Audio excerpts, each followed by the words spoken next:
안녕하세요.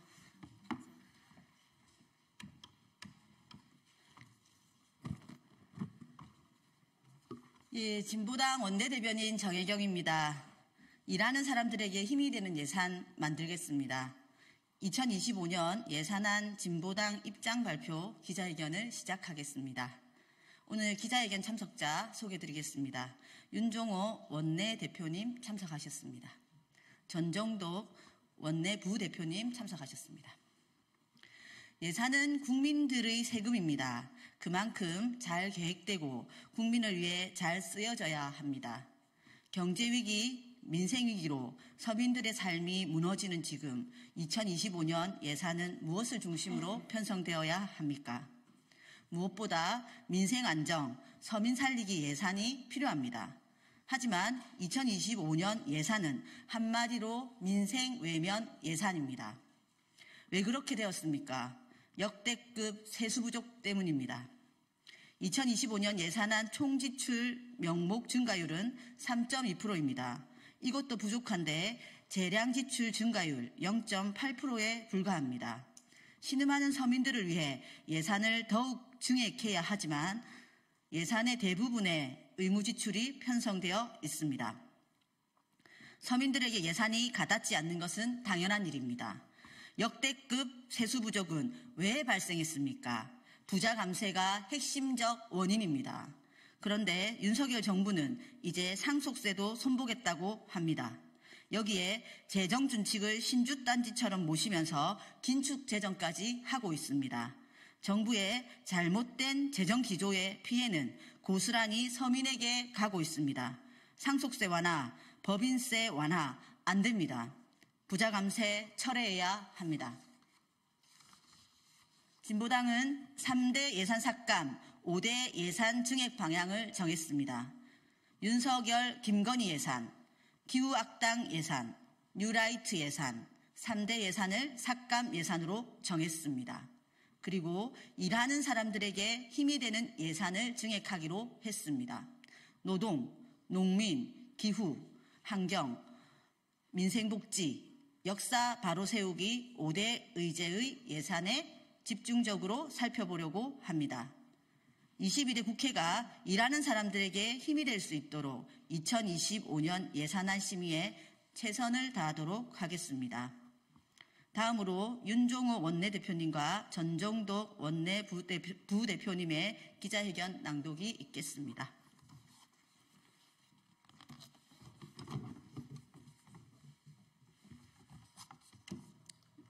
예, 진보당 원내대표 맡고 있는 울산 북구의 윤종호 의원입니다. 일하는 사람들에게 힘이 되는 예산을 만들겠습니다. 677조 4천억 규모의 예산안을 심의하는 예산국회가 오늘부터 본격적으로 시작됩니다. 국회 예산안 심의에 앞서서 2025년 예산안과 관련한 진보당의 입장을 말씀드리겠습니다. 첫째, 진보당은 정부의 부자 감세, 재정 건전성, 긴축재정의 재정기조를 바꾸기 위해 싸우겠습니다. 2025년 총지출은 677조 4천억 원, 예산 증가율 3.2%입니다. 역대 최저치를 기록했던 올해 지출 증가율 2.8%보다는 높아졌지만 여전히 낮은 증가율입니다. 2025년 물가 상승률 전망치 2.1%를 고려했을 때 실질 증가율은 1.1%에 불과합니다. 고물가 고금리 내수시장이 얼어붙고 서민지갑이 닫힌 지 오래입니다. 경제위기에 직격타는 서민들이 고스란히 받고 있는 것입니다. 경제가 어려울 때는 나라의 국간을 풀어야 합니다. 하지만 여전히 윤석열 정부는 나라의 국간을 열지 않고 있습니다. 부자 감세, 재정 건전성, 긴축재정의 재정 기조가 이를 막고 있습니다. 2년째 세수 펑크가 났습니다. 작년에 56조 4천억 원이라는 역대 최대 세수 결손에 이어 올해에도 29조 6천억 원의 세수 결손이 예상되고 있습니다. 부자 감세는 세수 결손의 가장 중요한 원인입니다. 이런 상황인데도 윤석열 정부는 상속세 및 증여세 감세를 비롯해 5년간 모두 19조 5천억 원 규모의 감세를 밀어붙이고 있습니다. 서민정산청의 감세 효과는 1조 7천 원이지만 고소득층은 20조 원으로 전형적인 부자 감세입니다. 윤석열 정부는 조세형 평성을 훼손하고 세수보적을 처리한 부자 감세에 이어 재정준칙을 주문처럼 내며 긴축재정을 고집하고 있습니다. 세수결손 책임을 지자체와 서민에게 전가하고 자연증가분만 억지로 반영한 복지예산을 편성했습니다. 그토록 재정준칙을 지키고 싶다면 감세를 중단하고 고소득층에 정세해 세수를 늘리는 방법도 있습니다. 하지만 윤석열 정부는 이를 외면하고 있습니다. 민생 위기와 기후위기 시대에는 그 어느 때보다 재정의 역할이 중요합니다. 일하는 사람과 서민을 위한 재정 지출을 과감하게 늘리고 기후 대응과 정의로운 전환을 위한 적극적인 예산이 필요합니다.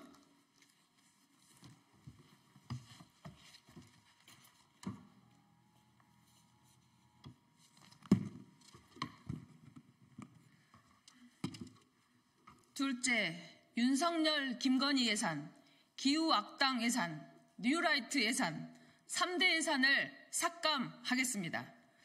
과도하게 책정된 윤석열 대통령과 권력기관의 예산은 삭감하겠습니다. 해외 순방 예산, 정부가 쌈짓돈처럼 쓰고 있는 ABB, 윤석열 정부에서 계속 증가하고 있는 대통령 경호처 예산과 경호처 운영 예산, 권력기관의 특수활동비와 유사특수활동비가 된 정보보안비, 안보비 등 불투명 예산을 삭감하겠습니다. 원전 확대, 신공항 건설, 화석연료 보조금, 유전개발 모두 기후악당 예산입니다. 원전은 기후위기를 막을 수 없습니다. 증액된 원전 예산을 삭감하겠습니다. 검증되지 않는 유전개발 사업, 환경 파괴와 재정 파탄만 불러온 신공항 건설 예산, 재생에너지의 10배에 달하는 화석연료 보조금도 삭감하겠습니다. 뉴라이트 예산도 삭감하겠습니다. 보훈부는 갑자기 9월에 제2독립운동 기념관 건립 예산을 245억 원 편성했습니다. 뉴라이트 역사관을 반영하기 위한 기념관입니다. 예산이 통과되어서는 안 됩니다. 광복절 기념사를 맡았던 순국선열 유족회 예산도 증액되었습니다. 윤석열 정부의 단체 길들이기식 예산 편성, 편가르기식 예산 편성도 반대합니다. 셋째, 일하는 사람들에게 힘이 되는 예산이 되도록 대폭 증액하겠습니다. 진보당은 민생위기, 기후위기를 반영한 예산 편성에 나서겠습니다. 노동, 농민, 기후환경, 민생복지, 역사 바로 세우기에 5대 의제의 예산을 집중적으로 살펴보겠습니다. 노동권의 사각지대에 놓여 있는 노동자를 보호하고 비정규직 노동자의 차별을 해소하는 예산을 대폭 증액하겠습니다. 쌀값 하락, 생산비 폭등에 고통받는 농민들의 목소리도 담아내겠습니다. 수학김에도 불구하고 쌀값은 계속 하락하고 있습니다. 기후위기 속에서도 배멸구가 창궐했고 가축들의 고온에 폐사되었습니다. 찔끔 증액, 생색내기 증액은 안 됩니다. 쌀 공정가격 26만 원을 보장하고 필수농자재 지원 예산 또한 대폭 늘리겠습니다. 기후재난 지원금 100만 원으로 농민과 농업을 살리겠습니다. 기후위기 대응 예산이 곧 경제 예산입니다. 윤석열 정부는 기후에 대응하기는커녕 기후를 파괴하는 길로 나가고 있습니다. 재생에너지 부분 예산을 2022년 1.5조 원에서 25년 0.6조 원으로 무려 57%나 감소했습니다. 재생에너지 예산을 복원하겠습니다. 민생복지도 지켜내겠습니다. 자영업자, 다중채무자의 역대 최고를 찍었습니다. 새출발 기금이 대폭 증액되었지만 현장의 어려움을 해소하지 못하고 있습니다. 소상공인, 자영업자들이 자신의 사업을 유지하면서 채무를 상환할 수 있도록 하고 새출발 기금의 문턱을 더 낮춰야 합니다.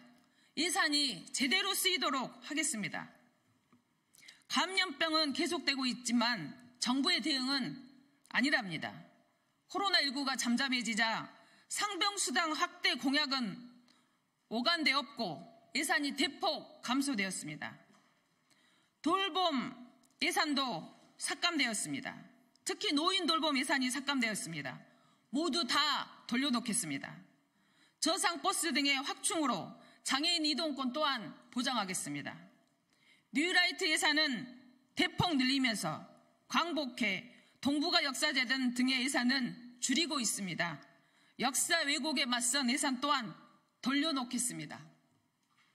일하는 사람들에게 힘이 되는 예산만큼은 꼭 해내도록 하겠습니다. 감사합니다. 예, 이것으로 마치겠습니다.